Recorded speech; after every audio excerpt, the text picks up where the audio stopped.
না, 8 দিন ওয়েট করার পরে এই যে আসলো।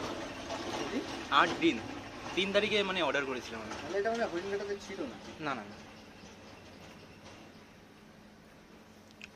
আইফোন 14 প্লাস আছে, হ্যাঁ এটা প্লাস। Purple colour. খুলছি। হুম।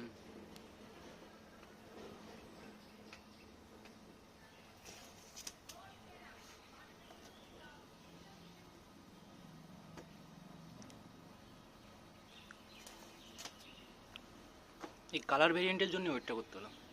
তাহলে ওই জন্যই হয়তো এই ভেরিয়েন্টে কেন ছিল না। না না, এই ভেরিয়েন্টে ছিল না, বাকি সব অ্যাভেলেবল ছিল। বাস, ওহ, দেখেই শান্তি। ঠিকঠাক করে এবার দেখে নাও।